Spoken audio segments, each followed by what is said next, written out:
So let's talk about that, because now you brought money into the game. And to me, I think money is the thing that makes hip-hop trash. Facts. One rapper made a song, said rappers is ass and money makes them asser. You know what I'm saying? That's my man True Triller, shout out to him. But more importantly, like I said, you've seen certain parts of the industry. You were Hit Squad back when the division was there. So it was PMD, Nocturnal, DOS Effects. Anybody else? Ella Pro, Zone 7. Okay. A lot of the cats that was on his first album was still around. Okay. You know. And from there, you seen your way into the industry, but from what I've seen of you, you never lost your identity, and you never went sour. What was that process like, to be there and to not be there at the same time? That's tough, because I was there contributing. Like when you say team, I'm a team player. It was an honor for me to be on the Hit Squad and for them to recognize my abilities and say, hey, I want you to be a part of something. And that to me was an honor, because everybody knew the Hit Squad, everybody knew who these icons were.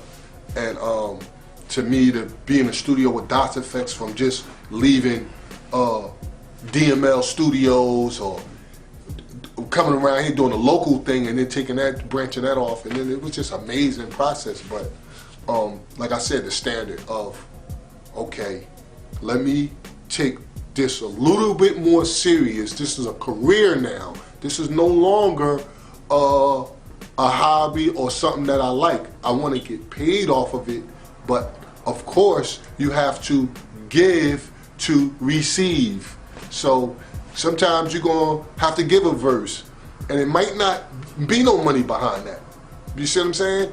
But that verse got you heard. You influenced people. Somebody came to you and said your verse back to you. That was inspiration right there, because that's why you did it, to get that response, to influence others. So you can be, so if you keep doing that, it's like you making a name for yourself, even though there's no money involved. But I was in the Hit Squad, I was contributing. You know what I'm saying? Contributing, like, yo, if we team player, my man don't have a bar. Yo, I got freestyle, so I give him a bar. Like, it ain't no paperwork. It's just, yo, my man, yo, think about this. Let me hit you with this and see if you like that, or take this, or you know, you should try it like this. So we all and kind of like help each other. You know what I'm saying? Like, I didn't need that much help. I was still developing, but I learned ad-libs from Parrish Smith, how to do my ad-libs a little better. So I did sharpen my tools working with them and recording professionally, then recording in the studio with like your mans and go, like, locally. You know what I'm saying? But the thing about the local cipher is that the local cipher seems to be a little more hungrier, while the business or industry cipher seems to be more let's keep our name out instead of let's keep the art fresh. Yeah. For one, you brought up Brick Mob. Right. So shout out to like R.I.P. Govmatic. You know. R.I.P. to Gov, Sid Knot, you know what I mean, Queesin, you know what I'm saying? That was PAC and Brick Mob. I'm up there. I got a verse on they stuff, you know what I mean? Yeah. Like, that was pre-Hit Squad days, because I have a history before I even met Hit Squad, like just locally, like we were saying earlier in the interview. My hunger, I wanted people to hear me, and it cost me nothing, but it did cost, because I was paying for studio time. I invested in studio time, DATs, reels and stuff like that. I was very buying beats, but I had in-house producers. My brother started getting better on the SP12. Baquan was making music, so it didn't cost me nothing. You know what I mean? It just, my heart was in the right place, so I just kept pushing, man. Keep pushing. Well, the Most High bless those things. And for me asking you that is this. Pre-Hit Squad, Hit Squad, it really doesn't matter. What matters is the development of the man that honed the skills. So what do you take more as inspiration towards the future? Is it spitting industry so you can be heard around the world? Or was it getting the respect of the block, knowing anywhere you walk, people will always listen to you from the work that you put in? Both. I think one shit can live with the other. I think they have to coexist. You see what I'm saying? Because you want to progress your career, and certain things. Everything is not about money situations. You know what I'm saying? Or putting yourself, even though you have invested and it's time to reap some of the fruit from your labor and your investment. You know what I'm saying? But like I said, sometimes you have to put yourself in a situation where you're getting heard. You know what I mean? If you're on a platform where you're not really getting heard on this platform, so, and you got an opportunity to jump on a higher platform, but there's no money involved. You know, sometimes you have to decide on yourself. I'm doing it for the love and to get the name and to make my name reach so people can have an understanding like, yo, that's Nocturnal. His verses is dope. I like him. I want to do a joint with him. You know, other artists to get respect from your own peer group or your artist group. You know what I'm saying? So I practice give to receive type thing too. You know what I'm saying? Of course I want to get paid off my music.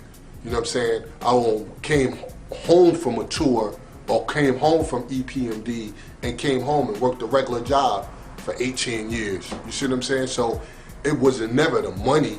I got royalty checks, I got a little bit of this, a little bit of that, but the money never defined who I was. I stayed true to Nocturnal, Yasin Muhammadi first, Nocturnal second. You have to stay true to who you are, and you have to have the passion. I love the rap. See, that's the whole thing. You have to have the passion there. If the passion is there.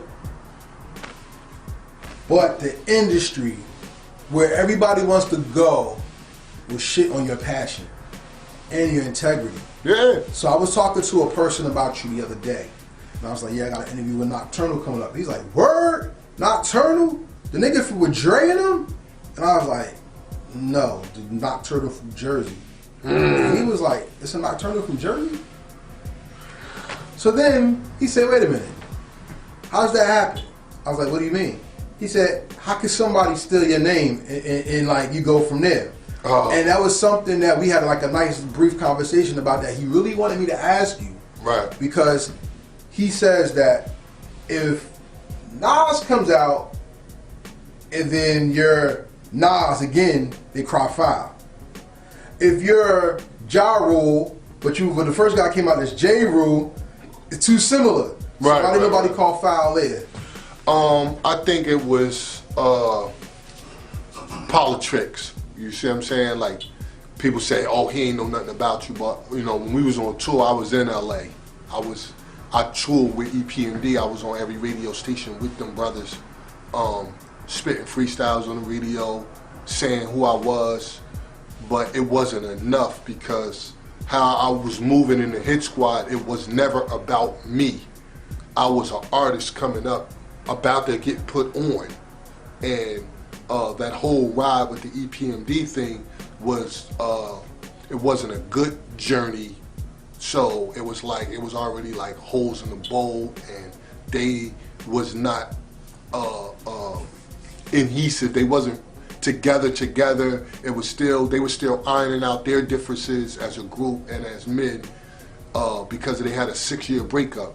So a lot of things transpired. So it's like you coming onto a team knowing that things was already in the red, and I came in and on a team, and I was basically like fixing stuff, like trying to make it work, not trying to ruffle feathers, just trying to make things, ironing things over so I can have a better launch.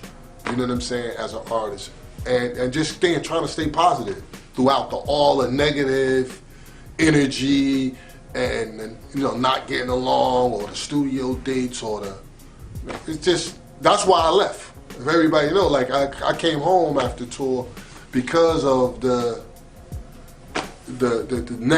negativity started to wave higher than the positive, and I had to make a decision like, look, I could come home and still do music, but I don't want to be caught in other people's personal business affairs that really don't have nothing to do with me.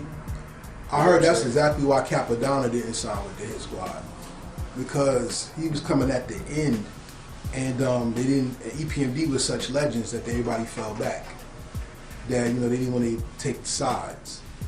And then to Another person I talked to about you, they said they took offense that when the Hit Squad and Def Squad came back as the Squadron, you were not there. Because I was there.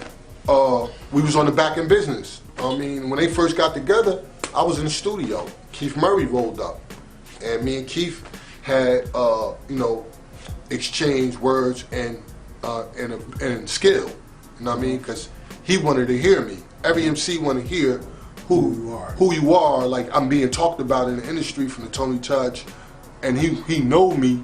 He heard of me, but he didn't meet me personally. That was his first time meeting me, and it was a good meeting. You know what I'm saying? He got to meet who I was. I'm a real smooth guy, but I don't take no crap from nobody. You know what I'm saying? And it was all love. Like, we spit. He said, you know, he wanted to hear me. He wanted to hear what I sound like. He had heard some things about me that was good. And then when he heard me spit, he was like, he compared me to Reggie. You know what I'm saying? And I was like, maybe that was just a Jersey thing, but I don't think I sound like Redman. You know what I mean? Like, I use metaphors and punchlines, but like, that's a very Jersey style, though. It's a Jersey style. Everybody in Jersey is like witty with it and clever with it, but that's just a Jersey flavor.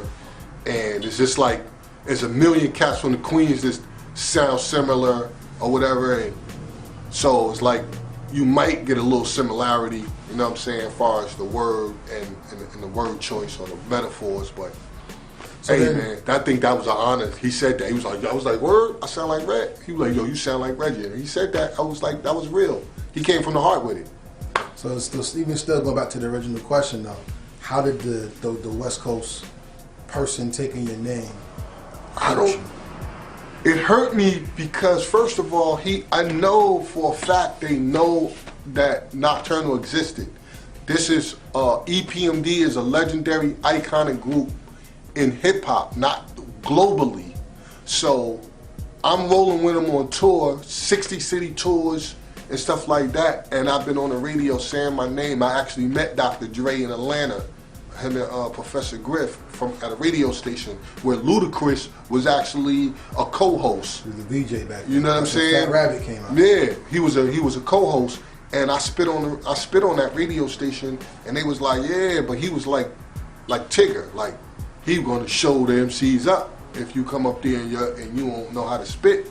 Yeah, he'd get on you. Yeah. So it was like a lot of that going on, and you know what I'm saying. My whole thing is, I kept saying Nocturnal. I was being introduced on the radio. Yo, Nocturnal. Bob Beat on Stretch. Yo, Nocturnal. Old freestyles on the radio. So I don't think he didn't know. That's why he put the K on it. He hyphenated it. He did this. But what I didn't like is the industry never said anything. They never spoke on there was two Nocturnals. The people who knew me, that knew I was on their interviews, it was like, yo, they never clarified who was the Nocturnal as an East Coast Knock and a West Coast Knock. Nobody never clarified that, so I was like, I got a little chip on my shoulder because of that.